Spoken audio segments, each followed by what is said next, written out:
તો ગીર સોમનાથમાં સતત વરસાદને કારણે અનેક રસ્તાઓ બંધ થયા છે। સાસણ સોમનાથ નેશનલ હાઈવે પર પાણી ફરી વળતા બંધ થયો। ઉમરેઠી ગામ નજીકથી પસાર થતા સ્ટેટ હાઈવે ઉપર ગોઠણસમાં પાણી ભરાયા। પ્રાચી તાળાળા સ્ટેટ હાઈવે બંધ, ઉના તાળાળા સ્ટેટ હાઈવે બંધ સાથે અનેક ગામોના રસ્તાઓ બંધ। મેઘરાજાએ ગીર સોમનાથ જિલ્લાને ધમરોળી નાખ્યો। તાલાલાના ધણેજ ગામ નજીકથી પસાર થતી આંબાકુઈ નદીમાં ઘોડાપૂર આવ્યું, જેના કારણે તાળાળા ગડુને જોડતો રસ્તો બંધ થયો। અનેક ગામોની અવરજવર ઠપ થઈ। સોમનાથની તો ગીર સોમનાથમાં મેઘરાજાએ તોફાની બેટિંગ કરી છે। ભારે વરસાદને કારણે પ્રાચી તીર્થમાં સરસ્વતી નદીમાં ઘોડાપૂર આવ્યું છે। પ્રાચી તીર્થમાં નદીનું રૌદ્ર સ્વરૂપ જોવા મળ્યું છે। આ તરફ પાણી વધતા ગીર સોમનાથના તાળાળા પ્રાચી સ્ટેટ હાઈવે બંધ થયો છે। સરસ્વતી નદીનું જળસ્તર વધતા રસ્તો બંધ થયો। રસ્તાની બંને બાજુ વાહન ચાલકો ફસાયા। સરસ્વતી નદીમાં ઘોડાપૂર આવતા નદીનું પાણી આડું ફંટાયું। તાળાળા પ્રાચી રોડ પર ફંટાયું તો જેતપુર સોમનાથ નેશનલ હાઈવે પર પાણી ભરાયા। સોમનાથ મંદિર નજીક રોડ પર આવેલા રેજન્ટા હોટલ પાસે ભરાયા પાણી। આસપાસના ભાલપરા અને નીચાણવાળા વિસ્તારો પણ પાણીમાં જોવા મળી રહ્યા છે। ગીરમાં સતત વરસાદને કારણે અનેક રોડ રસ્તાઓ પર પાણી ફરી વળ્યા છે। તાલાલામાં ભારે વરસાદને કારણે આંબળાજ ગામ બેટમાં ફેરવાયું છે। ગામમાં ચોતરફ પાણી જ પાણી, લોકોને ઘર બહાર નીકળવું મુશ્કેલ બન્યું। ભારે વરસાદને કારણે તાલાલા ઉના રોડ પર આંકોલવાડી ગામ નજીક પાણી ફરી વળ્યા છે। સતત વરસાદને કારણે તાલાલા ઉના પ્રાચી હાઈવે પ્રભાવિત છે। અનેક ગામોના રસ્તાઓ પર પાણી ફરી વળ્યા છે। સમગ્ર જિલ્લામાં ભારે વરસાદને કારણે હિરણ બે ડેમમાં પાણીની આવક વધી છે। હિરણ બે ડેમના તમામ દરવાજા ખોલવામાં આવતા હિરણ નદી બે કાંઠે વહેવા લાગી। તમામ 7 દરવાજા 2.44 મીટર ખોલાયા। ગીર સોમનાથમાં સતત વરસાદને કારણે વેરાવળના ઇનાજથી ઉમરાળા ગામને જોડતો રસ્તો બંધ થયો। રસ્તા પર વરસાદી પાણી ફરી વળ્યા। ગ્રામ્ય વિસ્તારના લોકોનો વાહન વ્યવહાર બંધ થયો। સોમનાથની તો ગીર સોમનાથમાં મેઘરાજાએ તોફાની બેટિંગ કરી છે। ભારે વરસાદને કારણે પ્રાચી તીર્થમાં સરસ્વતી નદીમાં ઘોડાપૂર આવ્યું છે। પ્રાચી તીર્થમાં નદીનું રૌદ્ર સ્વરૂપ જોવા મળ્યું છે। આ તરફ પાણી વધતા ગીર સોમનાથના તાળાળા પ્રાચી સ્ટેટ હાઈવે બંધ થયો છે। સરસ્વતી નદીનું જળસ્તર વધતા રસ્તો બંધ થયો। રસ્તાની બંને બાજુ વાહન ચાલકો ફસાયા। સરસ્વતી નદીમાં ઘોડાપૂર આવતા નદીનું પાણી આડું ફંટાયું। તાળાળા પ્રાચી રોડ પર ફંટાયું તો જેતપુર સોમનાથ નેશનલ હાઈવે પર પાણી ભરાયા। સોમનાથ મંદિર નજીક રોડ પર આવેલા રેજન્ટા હોટલ પાસે ભરાયા પાણી। આસપાસના ભાલપરા અને નીચાણવાળા વિસ્તારો પણ પાણીમાં જોવા મળી રહ્યા છે। ગીરમાં સતત વરસાદને કારણે અનેક રોડ રસ્તાઓ પર પાણી ફરી વળ્યા છે। તાલાલામાં ભારે વરસાદને કારણે આંબળાજ ગામ બેટમાં ફેરવાયું છે। ગામમાં ચોતરફ પાણી જ પાણી, લોકોને ઘર બહાર નીકળવું મુશ્કેલ બન્યું।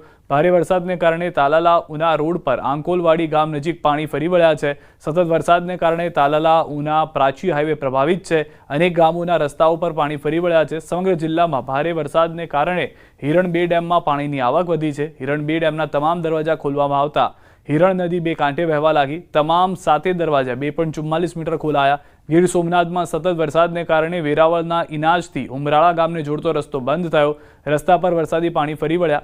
ગ્રામ્ય વિસ્તારના લોકોનો વાહન વ્યવહાર બંધ થયો। તો જૂનાગઢના માણાવદર તાલુકાના 8 ગામ સંપર્ક વિહોણા। ભારે વરસાદથી ગામોમાં ભરાયા પાણી। પીપલાણા, કોડવાવ, થાપલા અને ઘણા ગામ થયા છે સંપર્ક વિહોણા। ભીડ પંથકના પાદરડી, મટિયાણા, આંબલિયા અને કોયલાણા પણ સંપર્ક વિહોણું થયું છે। ઓજત અને ભાદર નદીના પાણી ફરી વળ્યા છે। ગામોમાં તંત્ર દ્વારા તમામ ગામોને હાલમાં એલર્ટ કરવામાં આવ્યા છે। જૂનાગઢના વહેલી સવારથી શહેર સહિત જિલ્લામાં ભારે વરસાદ છે। ગિરનાર અને દાતાર પર ભારે વરસાદ પડતા નરસિંહ સરોવર થયું છે ઓવરફ્લો। નરસિંહ સરોવરનું પાણી રસ્તા પર ફરી વળ્યું છે। સરદારબાગ ઝાંસીના સર્કલથી પોલીસ દ્વારા રસ્તો કરવામાં આવ્યો બંધ। અલકાપુરી, સુરગામ સોસાયટી પાસે રસ્તા ઉપર ભરાયા છે વરસાદી પાણી। વરસાદી પાણી ભરાતા વાહન ચાલકોને પણ હાલાકી ભોગવવી પડી રહી છે।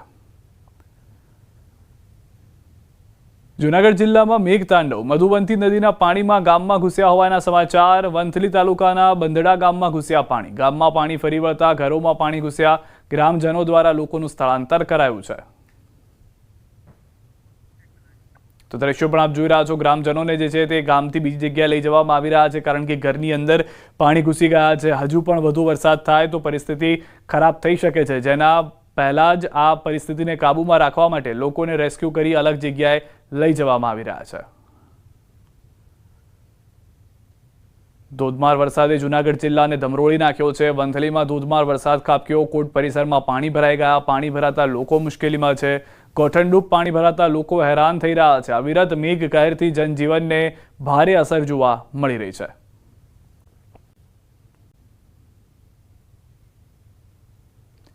જૂનાગઢ શહેર અને જિલ્લામાં મુશળધાર વરસાદ ખાબકતા સર્વત્ર પાણી જોવા મળ્યું છે। કેશોદ જિલ્લામાં વરસાદ તબાહી મચાવતા પૂરના દ્રશ્યો જોવા મળ્યા, જેના કારણે કેશોદનું મદરવાડા ગામ સંપર્ક વિહોણું બન્યું। વાડી વિસ્તારમાં 22 લોકો ફસાયા। વાડી વિસ્તારમાં રહેતા લોકોના જીવ અદ્ધર થયા। આ તરફ મેંદરડાના દાત્રાણામાં ધોધમાર વરસાદ છે। દાત્રાણાના નીચાણવાળા વિસ્તારોમાં ભરાયા છે પાણી। મેંદરડાના દાત્રાણા ગામે ફસાયેલા 15 લોકોનું રેસ્ક્યુ કરાયું છે। અત્યાર સુધીમાં 12 ઇંચ જેટલો પડી ચૂક્યો છે વરસાદ। સતત વરસાદને કારણે જૂનાગઢ મેંદરડા રોડ બંધ કરવાની ફરજ પડી છે।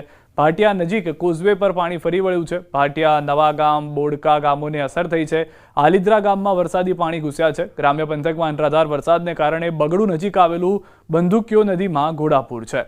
તો જૂનાગઢની કાળવા નદીમાં ઘોડાપૂર, ગિરનાર અને દાતાર પર્વત પર ધોધમાર વરસાદથી નદીમાં જળપ્રવાહ વધ્યો। નીચાણવાળા વિસ્તારોને એલર્ટ કરાયા। કેશોદમાં સવારથી અનરાધાર વરસાદ છે। નીચાણવાળા વિસ્તારોમાં પાણી ભરાયા છે। કૃષ્ણનગર વિસ્તારમાં ગોઠણડૂબ પાણી ભરાયા। મેંદરડામાં મુશળધાર વરસાદથી મધુમતી નદી ગાંડીતુર બની, જેના કારણે વંથલી તાલુકાના બંધાળા ગામમાં ઘૂસ્યા છે પાણી। વંથલીમાં ભારે વરસાદને કારણે કોટ પરિસરમાં પાણી ભરાયા। માળિયાહાટીનાનો ભાખરવડ ડેમ પ્રથમ વખત ઓવરફ્લો થયો। વડાળા, માળિયાહાટીના, આંબેચા, ઊંઘતી, જડકા, ધણેજ ગામોને સાવધ કરાયા। માણાવદરના સમેગામમાં સામેલધાર વરસાદ। સમેગા ગામમાં જળબંબાકારની સ્થિતિ। નીચાણવાળા વિસ્તારમાં ભરાયું પાણી। સમેગા ગામના પાદરમાં પાણી જ પાણી। લોકોના ઘર પાણીની અંદર જોવા મળી રહ્યા છે, કારણ કે ઘરની અંદર હવે પાણી ઘૂસવાની શરૂઆત થઈ ગઈ છે। જૂનાગઢના માણાવદરના નીચાણવાળા વિસ્તારમાં પણ પાણી ભરાયા છે। ગાયત્રી મંદિર નજીક પાણી ભરાતા લોકોનું રેસ્ક્યુ કરાયું છે। 10 થી વધુ લોકોનું કરાયું છે રેસ્ક્યુ। સલામત સ્થળે કરાયા છે સ્થળાંતર। ટ્રેક્ટર મારફત અન્ય જગ્યાએ કરાયા છે સ્થળાંતર। કલાકમાં 123 તાલુકામાં વરસાદ થયો છે। જૂનાગઢના મેંદરડામાં સૌથી વધુ વરસાદ। મેંદરડામાં 12.8 ઇંચ વરસાદ ખાબક્યો છે। 17 કલાકમાં 4 ઇંચથી વધુ વરસાદ ખાબક્યો છે। રાજ્યના 25 તાલુકામાં 3 ઇંચથી વધુ વરસાદ છે। કેશોદમાં 10.7 ઇંચ, વંથલીમાં 10.1 ઇંચ વરસાદ અત્યાર સુધીમાં ખાબકી ચૂક્યો છે।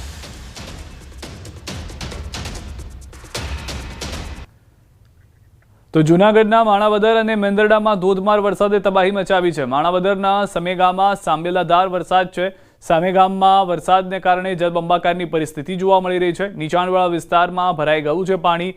સમેગા ગામના પાદરમાં પાણી જ પાણી છે। લોકોના ઘરમાં પાણી ઘૂસવાની શરૂઆત થઈ ગઈ છે।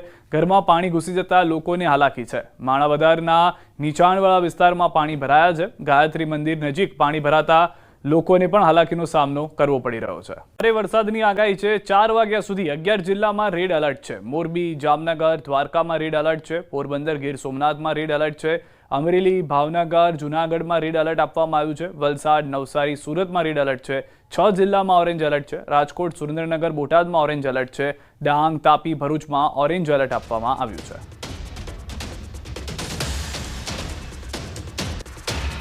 તો વલસાડ, નવસારી, સુરતમાં રેડ એલર્ટની જાહેરાત કરવામાં। સૌથી વધારે મહત્વની વાત એ છે કે આગામી 3 કલાક દરમિયાન સૌરાષ્ટ્ર અને દક્ષિણ ગુજરાત એવા વિસ્તારો છે કે જ્યાં આગળ ધોધમાર વરસાદ જોવા મળી શકે છે।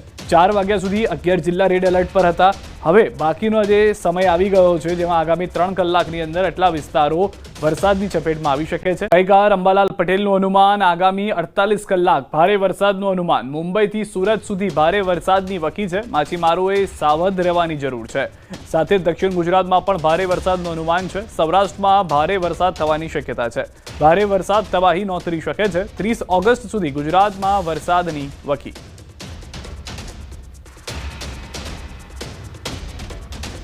આગામી લગભગ 48 કલાકમાં હજુ પશ્ચિમ ઘાટમાં પવનોની સ્થિતિ વધારે રહેશે। દરિયાખેડૂએ સાવધ રહેવાની જરૂર રહેશે। છેક મુંબઈથી લઈને સુરત સુધીના ભાગોમાં ભારે પવન ફૂંકાશે અને દક્ષિણ સૌરાષ્ટ્રના ભાગોમાં ભારે વરસાદ થવાની શક્યતા રહેશે। હજુ પણ સૌરાષ્ટ્રના કેટલાક ભાગમાં ભારેથી અતિ ભારે વરસાદ થવાની શક્યતા રહેશે। આ વરસાદ હવે વધુ પડતો આવે તો કોઈ ભાગમાં તબાહી સૂચક પણ બની શકે। મધ્ય ગુજરાતના ભાગોમાં પણ વરસાદ આવવાની શક્યતા રહેશે અને આજ સાંજ સુધીમાં થોડો ઘણો વરસાદ મધ્ય ગુજરાતના ભાગોમાં, અમદાવાદ, ગાંધીનગરના ભાગોમાં પણ આવવાની શક્યતા રહેશે।